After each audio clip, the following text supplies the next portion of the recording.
وہ کیا قصہ ہے جو نسلوں کو صدیوں سے سنایا جاتا رہا ہے؟ وہ کیا کہانی ہے جس کا ذکر آسمانی صحیفوں میں بار بار ہوتا رہا ہے؟ ایک ایسا قصہ جو ایمان اور انکار کی سب سے بڑی جنگ ہے، ایک ایسا طوفان جس نے زمین پر بسنے والی ہر چیز کو نگل لیا۔ اے میرے بیٹے، سوار ہو جا میرے ساتھ، یہ اللہ کے عذاب کا طوفان ہے، یہ پہاڑ تجھے نہیں بچا سکتا، میں پہاڑ کی پناہ لوں گا۔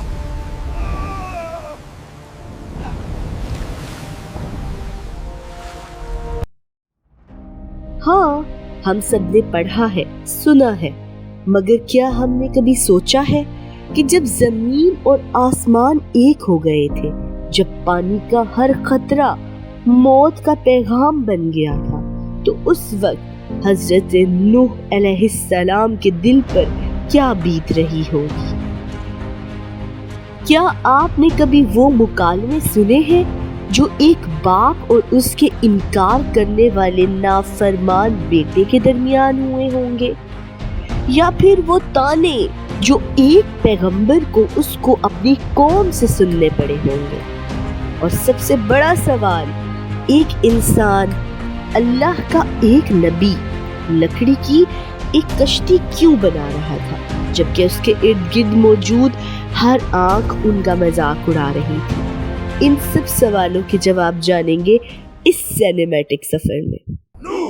تم بھی وہی پرانے قصے سنا رہے ہو جو تم سے پہلے لوگ سناتے تھے۔ ہم دیکھ رہے ہیں، دن بہل رہے ہیں، راتیں گزار رہی ہیں، ہماری دولت بڑھ رہی ہے۔ کیا دیا ہے تمہارے اس ایک خدا نے تمہیں اس طوفان کی دھمکی کے علاوہ؟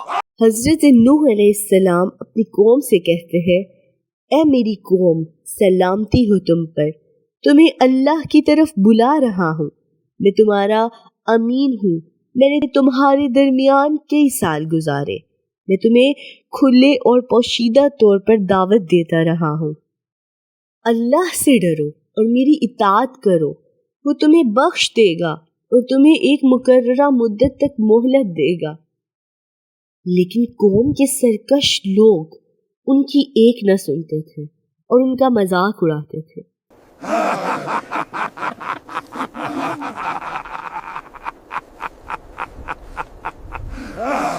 حضرت نوح کی آنکھوں میں نمی ہوتی ہے اور دل میں صبر لیے کہتے ہیں، اے قوم، میں تم سے کوئی اجرت نہیں مانگتا، میں تم سے کوئی فائدہ نہیں چاہتا، تمہاری دولت اور تمہارے بت تمہیں کوئی فائدہ نہیں دے سکیں گے، مجھے صرف اللہ سے بدلہ چاہیے۔ تم ظلم کر رہے ہو، تمہاری غفلت تمہیں ایسی جگہ لے جائے گی جہاں سے واپسی کا کوئی راستہ نہیں ہے۔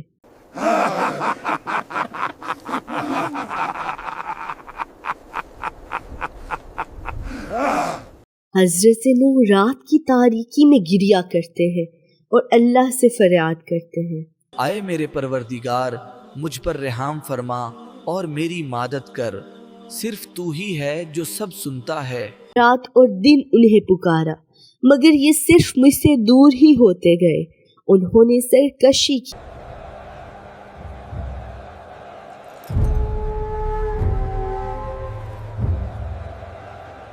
اور تکبر کیا، ان کے گھر، ان کی نسلیں شرک اور ظلم سے بھر چکی ہیں۔ ہم تمہاری بات کبھی نہیں مانیں گے، ہم اپنے خداؤں کو نہیں چھوڑیں گے۔ کیا تم چاہتے ہو کہ ہم اپنے باپ دادا کے معبودوں کو چھوڑ دیں اور تمہارے کہنے پر ایک دماغی مریض کی پیروی کریں؟ یہ بت ہمیں طاقت دیتے ہیں، ہماری نسلوں کو برکت دیتے ہیں۔ جاؤ نوح، تمہارا وقت ختم ہو چکا ہے۔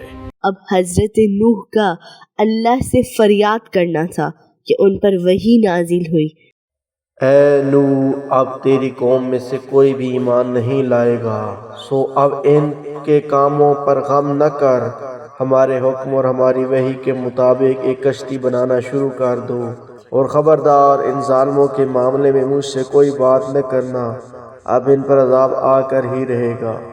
اور پھر شروع ہوا تاریخ کا سب سے عجیب و غریب تعمیراتی کام۔ پیغمبر خدا لکڑی اکٹھی کر رہے تھے، وہ کشتی بنا رہے تھے، ایک ایسی جگہ پر جہاں ریت ہی ریت تھی۔ اس عمل میں کیا طاقت تھی، کیا تضحیق تھی اور کیا ہی صبر تھا۔ اوہ دیکھو، یہ ہے اللہ کا پیغمبر، نبوت چھوڑ کر بڑھئی بن گیا ہے۔ نوح، کیا یہ کشتی تمہیں طوفان سے بچائے گی؟ کون سا طوفان؟ کیا اس صحرا میں کبھی طوفان آیا ہے؟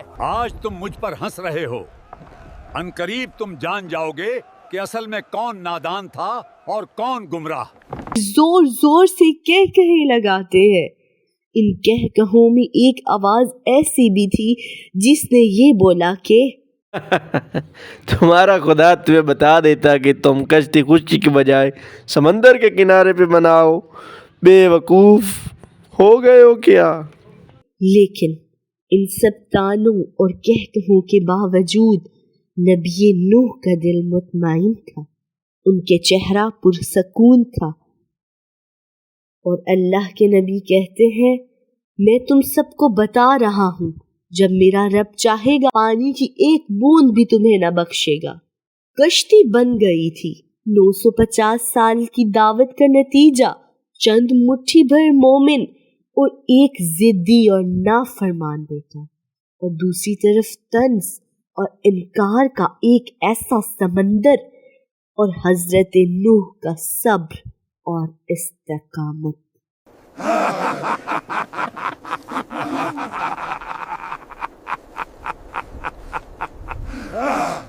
بس اب عذاب کی گھڑی آن پہنچی تھی۔ توبہ کے دروازے بند ہو چکے تھے۔ حضرت نوح کی قوم سمجھ رہی تھی کہ بارش ہوگی اور کچھ دیر بعد سب کچھ نارمل ہو جائے گا، لیکن ان کے دلوں میں ایک عجیب سا خوف تھا کہ جیسے یہ بارش کبھی نہیں رکے گی۔ بارش تیز ہوتی جا رہی تھی۔ حضرت نوح نے اپنے ساتھیوں اور ہر جانور کے جوڑے کو کشتی میں سوار کیا۔ آؤ تمام ایمان والو، جلدی کرو، سوار ہو جاؤ۔ اپنے بیٹے کنعان سے فرمایا کہ میرے بیٹے کشتی میں آ جاؤ، یہ اللہ کا عذاب ہے، جو اس کشتی میں سوار ہوگا صرف وہی نجات حاصل کر سکتا ہے، باقی سب غرق ہو جائیں گے۔ اے میرے بیٹے، سوار ہو جا میرے ساتھ، یہ اللہ کے عذاب کا طوفان ہے، یہ پہاڑ تجھے نہیں بچا سکتا۔ میں نہیں آتا، میں تیرے جاہلانہ خدا پر ایمان نہیں لاؤں گا۔ اسے جانے دو، اس کا دین مہر بند ہو چکا ہے، وہ میرے لیے اب دعا اور آزمائش ہے۔ لیکن افسوس، ان کا سرکش نافرمان بیٹا جس کا دل سیاہ ہو گیا تھا، اپنے والد کی بات نہ مانی اور اس طوفان میں غرق ہو گیا۔ میں پہاڑ کی پناہ لوں گا۔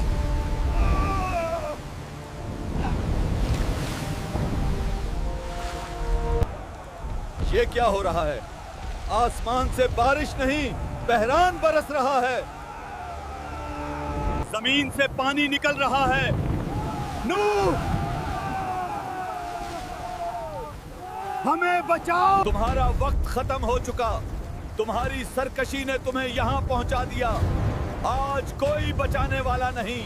حضرت نوح کی کشتی پانی پر تیرتی رہی۔ قرآن پاک کی سورہ ہود آیت نمبر 44 کے مطابق جب پانی اترا تو کشتی جودی پہاڑ پر ٹھہری۔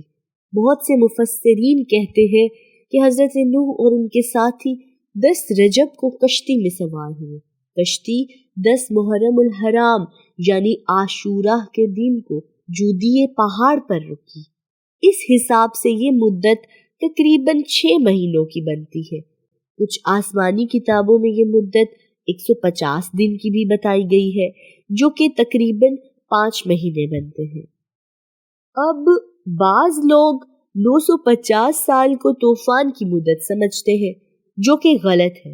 قرآن پاک میں سورہ عنکبوت کے مطابق 950 سال حضرت نوح کی تبلیغ کی مدت تھی، کشتی میں رہنے کی نہیں۔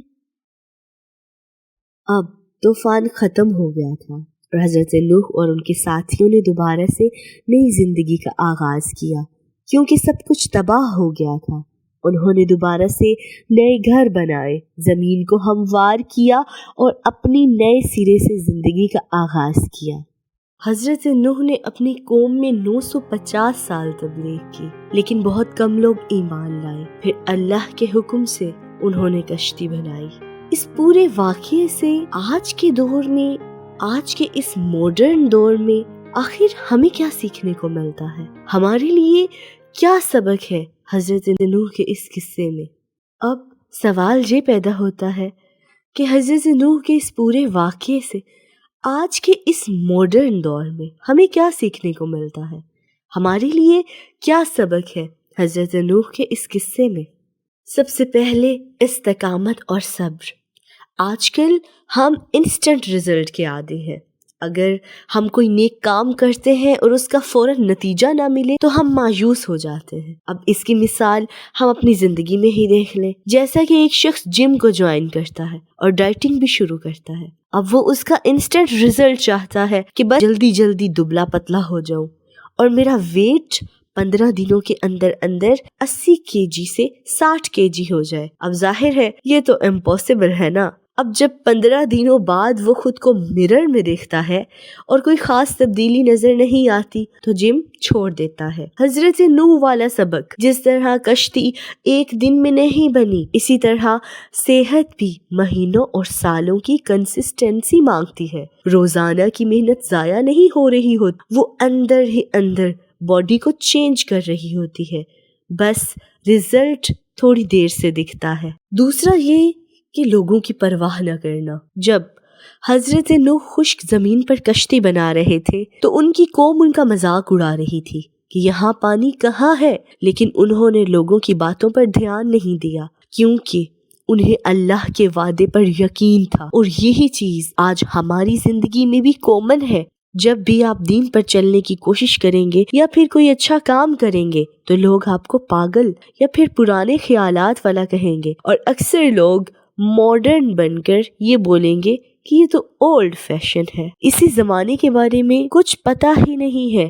ہمیں لوگوں کے طنز سے ڈرنا نہیں چاہیے، بلکہ ہمیں اپنے مقصد پر فوکس کرنا چاہیے۔ تیسرا، تدبیر اور توکل، یعنی کہ جب اللہ چاہتا تو نوح کو بغیر کشتی کے بھی تو بچا سکتا تھا۔ سوال تو یہ پیدا ہوتا ہے، یا فوراً کسی پہاڑ پر بٹھا دیتا، لیکن اللہ نے حکم دیا، اے نوح کشتی بناؤ۔ اب صرف دعا کرنا کافی نہیں ہوتا، ہاتھ پاؤں ہلانا اور محنت کرنا، تدبیر کرنا ضروری ہے۔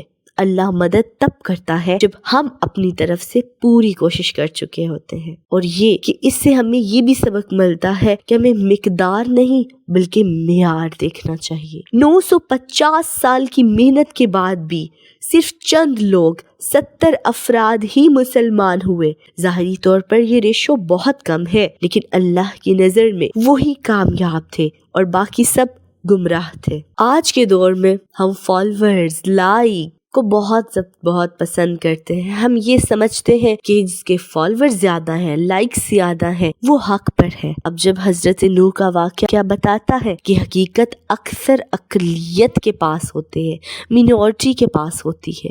بھیڑ کا ہونا سچ ہونے کی دلیل نہیں ہوتی۔ ہدایت صرف اور صرف اللہ کے اختیار میں ہے، جبکہ حق ہمیشہ اکیلا ہوتا ہے۔ ہمیں اس سے یہ بھی سبق ملتا ہے کہ ہدایت اللہ کے اختیار میں ہے، اور جو ہدایت کا طلبگار ہوتا ہے اللہ اسے ہدایت عطا کرتا ہے۔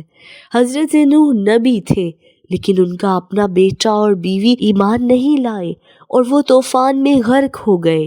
یہ آج کے والدین کے لیے ایک تسلی اور سبق ہے۔ ہم صرف سمجھا سکتے ہیں، تربیت کر سکتے ہیں، لیکن ہدایت دینا اللہ کا کام ہے۔ اگر کسی نیک انسان کی اولاد راستہ بھٹک جائے تو اس کا مطلب یہ نہیں کہ اس کی پرورش میں کمی تھی، بلکہ یہ امتحان ہے۔ مختصر یہ کہ آج کے دور میں نوح علیہ السلام کی کشتی ہمارا ایمان اور عمل صالح ہے، اور یہ کشتی اہل بیت علیہ السلام کی کشتی ہے۔ جو اس کشتی میں سوار ہو گیا وہ کامیاب ہو گیا، جس طرح اس وقت صرف وہی بچا جو کشتی میں سوار ہوا، آج بھی فتنوں کے اس طوفان میں یعنی کہ ماڈرن چیلنجز سے وہی بچے گا جو اللہ کے بتائے ہوئے راستے پر مضبوطی سے کھڑا رہے گا۔ اگر آپ اسی طرح کی مزید ویڈیوز دیکھنا چاہتے ہیں تو ہمارے چینل کو لائک، سبسکرائب اینڈ شیئر ضرور کریں، اینڈ کامنٹ میں ضرور بتائیں کہ نیکسٹ آپ کس نبی کا قصہ سننا پسند کریں گے۔ اللہ حافظ، اپنا بہت سارا خیال رکھیے گا۔